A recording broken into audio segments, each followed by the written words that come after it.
Fala galera, sejam muito bem-vindos à coletiva do Tidico, plantão urgente no São Paulo. Galera, talvez esse seja o vídeo mais movimentado que eu esteja fazendo aqui da história do canal. O São Paulo acabou de vir de uma vitória do Atlético Mineiro em que estava tudo, encaminhado para ser uma semana, um começo de semana tranquilo, calmo. Eis de que aconteceram inúmeras coisas que eu, Tidico, vou trazer a atualizar vocês neste vídeo recheado de informações e explicando tudo, informando e explicando tudo o que está acontecendo no nosso mais querido e mais amado São Paulo Futebol Clube, o maior clube do mundo. Antes da gente começar, galera, sem enrolação, já vão deixando o like, isso dá mó moral. Se inscreva, quem não é inscrito, se inscreve e ative as notificações para vocês não perderem nada. E bora pro vídeo. A começar por o patrocínio, o investimento do Evangelos Marinax com a base está finalmente concretizado. Acontece que o São Paulo vai fazer um fundo, junto com a Galápagos e o Evangelos Marinax para mudar todo o formato de Cotia.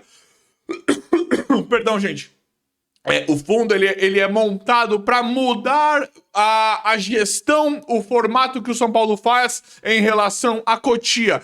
A ideia é de dar uma pincelada. Te digo como assim? Só para atualizar vocês em relação a isso, galera, porque isso era uma informação que nós queríamos muito e eu vi muitos de vocês me perguntando: te digo, e o Marinax e o investimento da base e tal? São Paulo vai ter esse investimento do bilionário grego aí e acontece que é o seguinte: São Paulo, pelo que eu estou vendo, vai partir para uma nova tendência. Antigamente era muito legal nós vermos o jogador sendo formado em Cotia desde muito novinho, até a adolescência, depois até virar um jogador profissional. Agora, pelo que nós estamos vendo, tem uma nova tendência junto com esse fundo de investimento e com os valores que o Evangelos Marinax vai investir. São Paulo vai meio que o que o Evangelos Marinax investir e o São Paulo vender, lucrar ou qualquer coisa que for fazer, vai dividir valores, E como é que eu falo que vai mudar a tendência? É porque é o seguinte: São Paulo vai contratar jogadores de base, Não vai só formar. Agora a ideia é contratar jogadores de 17, 18, até 19, traz para a base, forma o jogador, põe no profissional ou já faz uma outra venda. Vai ser mais ou menos nesse sentido que o São Paulo vai trabalhar com uma nova tendência mesmo, um novo segmento de mercado. No final vai ser mais ou menos já vai ser o que faz. Vai ser mais ou menos o que o São Paulo já faz, só que de uma forma diferente. O São Paulo hoje não contrata tantos jogadores da base. Até contrata, mas o São Paulo, a gente sempre esteve acostumados formando jogadores. Agora uma grande tendência para contratar mais. Contratar para vender, contratar para vender, contratar para colocar para jogar, para valorizar, para vender. Vai ser mais ou menos isso. Então, gente, tem que passar. Esse vídeo aqui é rápido. Já vão deixando like quem não deixou. Esse vídeo aqui precisa passar porque são muitos tópicos, são muitos temas e vocês precisam entender tudo o que está acontecendo. Então, Marinax chegou, está acertado, está fechado com o São Paulo com o fundo para investir esses valores e mudar a trajetória, a estratégia administrativa do São Paulo hoje em relação às equipes de base, a como o São Paulo vai fazer negócio daqui para frente, mas eu sempre vou atualizando vocês de tudo que acontece em relação a isso, em relação a como que vai ser melhor na prática, valores. Ainda está muito cedo para falar disso. Galera, péssima notícia envolvendo o meio de campo, o Oscar, nosso craque Oscar, que chegou, para ser um dos jogadores principais desse elenco e dessa temporada. Notícia muito triste, notícia muito ruim envolvendo o Oscar, que falam, não chega nada claro, um boletim médico claro, mas agora falam que é gravíssima a lesão do Oscar. O Oscar pode ser que não atue mais por essa temporada. Se jogar essa temporada, pode ser que faça pouquíssimos jogos e pode ser ainda, não descartem, que o Oscar não jogue mais esse ano pelo São Paulo. A lesão dele, falam que tá dentro, alguns falam, não, tá dentro das semanas e tal, só que vai demorar um pouquinho mais, ou seja, Com a Libertadores da forma como tá acontecendo, Campeonato Brasileiro, daqui a pouco pode ser que o Oscar nem atue mais. E isso é algo muito triste, né? Isso é algo muito ruim pra nós, porque o Oscar veio pra ser um dos principais do time, o Oscar, e ele resolve a situação de meio atacante. Nós vimos ele fazer boas partidas sem técnico. Quando a gente estava sem técnico, o Oscar ainda jogou muito bem. Depois ele foi colocado de volante e tal, não conseguiu render, porque ninguém conseguia render. Com o Crespo, se o Rodriguinho tá jogando essa bola, vocês imaginem o Oscar. Então, muito triste, pode ser que o Oscar não atue mais por essa temporada. E não é só ele, não. Não é só ele, não. Vocês estão sentados aí? Lucas Moura falam que pode atuar. Eu estou com a esperança e a expectativa lá embaixo agora, na questão do Lucas Moura, muito preocupado, porque o Lucas Moura, assim como o Oscar, é um dos nossos grandes craques, é um dos melhores do elenco. Pra mim, ele é o melhor. O Lucas é o melhor jogador do time, sem dúvidas, né? Dá pra gente apontar vários jogadores em alta, né? Mas pra mim é aquilo que eu falo pra vocês. O Lucas Moura, pra mim, é o melhor jogador do São Paulo, melhor jogador do futebol brasileiro em atividade. 2023 ficou claro isso. Pra mim, até mesmo melhor que a Arrascaeta. Isso ficou claro pra mim. E o Lucas, nós estamos enfrentando uma problemática muito grande, um problema muito grande em volta do Lucas, que também não chega a nada às claras, né? Deu até uma polêmica em relação a isso há alguns meses, né? Acho que um mês mais ou menos, que saiu o boletim médico, né?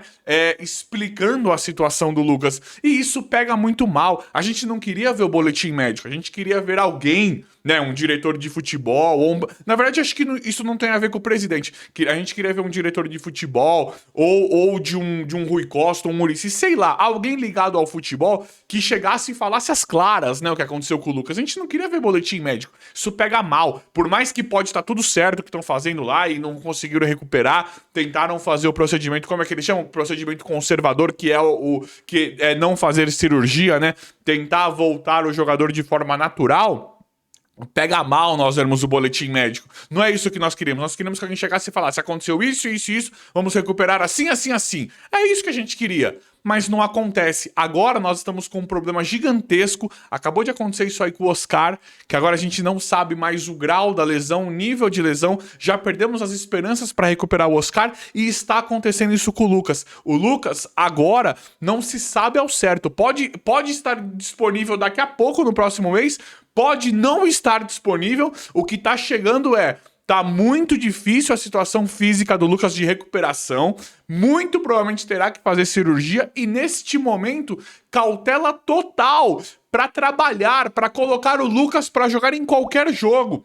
Vão aí fazer uma resguardo, vão poupar o Lucas ao máximo no Brasileiro, acho que na maior parte dos jogos. Acho que talvez ele jogue algum outro jogo, algum jogo ou outro de Brasileiro que seja muito importante, mas a ideia no momento é poupar ao máximo o Lucas para jogar jogos decisivos de Libertadores, jogos pontuais que a gente precise do Lucas. Então é uma coisa assim, galera, não dá pra saber como é que vai ficar. Eu vou atrás e vou trazer aqui pra vocês, mas assim, muito preocupante, muito chato e muito ruim a gente ficar sem o Lucas, mas que muito provavelmente não irá se recuperar 100%, pelo que nós estamos vendo, sem passar por cirurgia.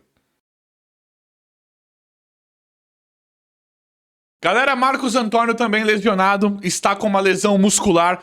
É inacreditável, né? Nós estávamos contando com a volta do Oscar, estávamos contando com a volta do Lucas, Marcos Antônio jogando, aí ele pede de forma que nos deixou muito preocupado. Eu fiquei feliz da forma como ele saiu contra o Atlético Mineiro. Eu falei, o Marcos Antônio, ele foi muito inteligente em jogar a bola pra fora e pedir pra sair, pra não estourar, pra não terminar de quebrar, de se machucar.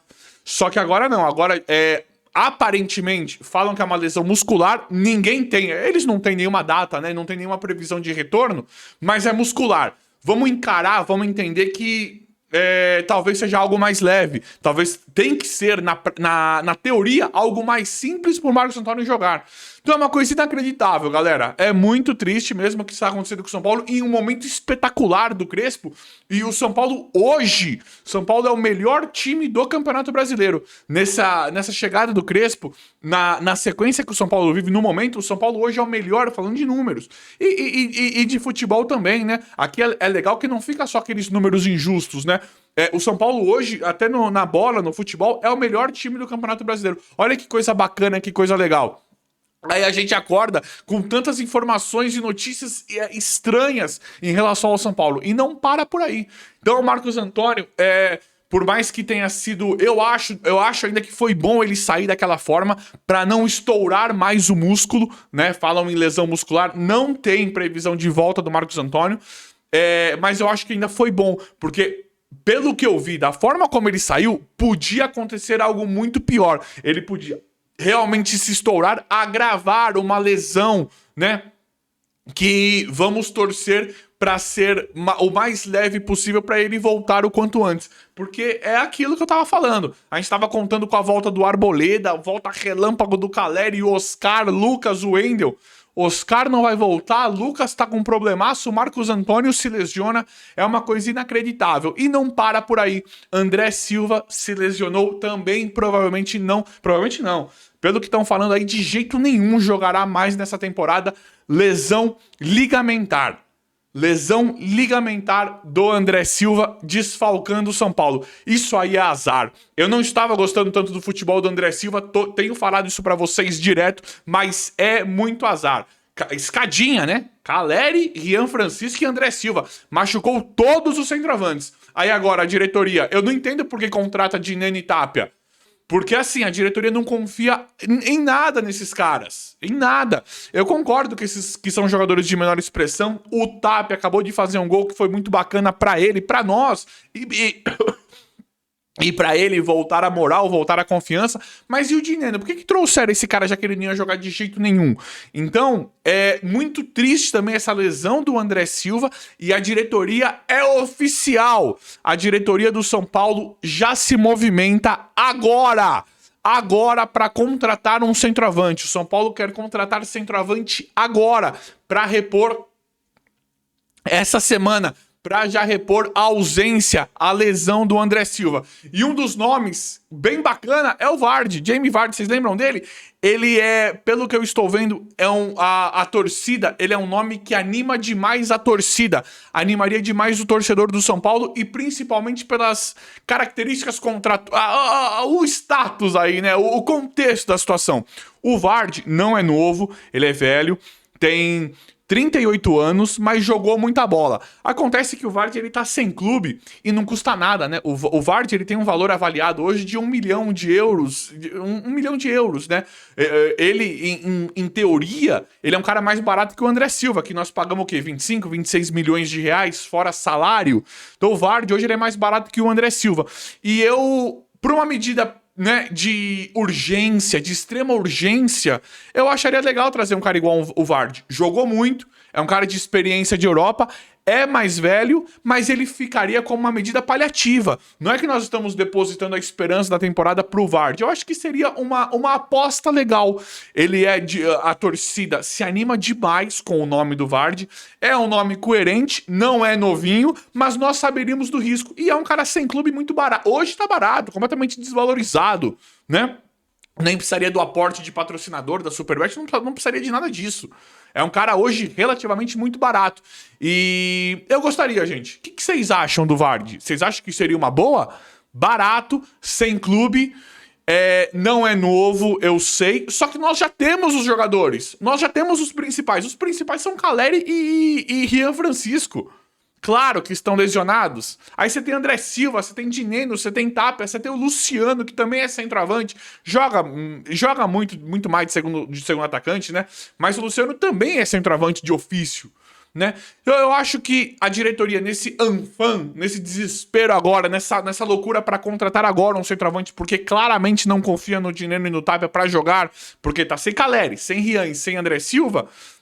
eu faria uma apostinha no Vardy. É mais velho, só que eu acho que poderia render por conta do nível do futebol brasileiro aqui, né? O nível do futebol brasileiro eu acho que cabe o Jamie Vardy. Mas o que você acha sobre isso? Ó, muito barato, sem clube, 38 anos. É mais velho, mas diante de todo esse contexto, diante de todo esse cenário que eu falei pra vocês, eu adoraria a apostinha, uma vez que nós não estaríamos depositando totais esperanças na contratação do Vardy. Ó, contratamos!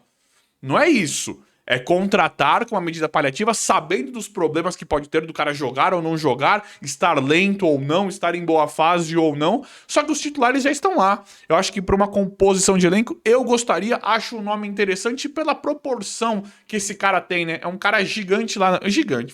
Teve uma fase excelente lá na Europa, eu adoraria a aposta, mas e vocês? O que vocês acham sobre isso? E aí, galera, não é brincadeira, né? Para complementar esse vídeo de plantão urgente que eu trouxe aqui para vocês, de muitas coisas acontecendo, São Paulo, acho que é inédito, né? Um transfer ban aí, pelos valores, né? Falam em 300 mil, alguma coisa, 300 mil dólares, pelo Bobadilha de Cerro Porteño, falam que foi um débito automático, São Paulo não viu, já pagou. E aí, pra FIFA tirar o transfer ban. Porque o São Paulo precisa trazer centroavante agora. E aí não esqueceu de... Esqueceu? Será que esqueceu de pagar? Essas coisas que a gente passa hoje com essa gestão incompetente, né? Com essa gestão que não é brincadeira, não. Então esqueceram de pagar, aí acionou. Acordamos hoje com todas essas lesões, indo atrás de centroavante e o transfer ban. Que aí nos impossibilitaria de trazer o centroavante. Mas o São Paulo já pagou e já agiliza, né, a retirada do transfer ban com a FIFA. Falam que acontece de forma automática. O transfer ban você pagou lá, você liberou, é uma parcela do Bobadilha, né? Pagou uma parcela, pagou o que estava devendo, o que foi acionado, sai automático. Estavam falando de sexta, que o transfer ban o São Paulo quer tirar de todo jeito até sexta. Agora parece que até quarta-feira já sai o transfer ban para o São Paulo trazer o centroavante que precisa agora com a lesão do André. Mas é isso, galera. Vamos ver como é que vai ficar tudo. Eu vou apurando, atualizando, trazendo tudo aqui pra vocês em tempo real. Comentem, deixem nos comentários o que vocês quiserem. Aí, quem quiser deixar a opinião de vocês, é claro. O vídeo aí foi esse, espero que vocês tenham gostado. Se inscrevam no canal, ativem as notificações e vão deixando like. Obrigado e até a próxima.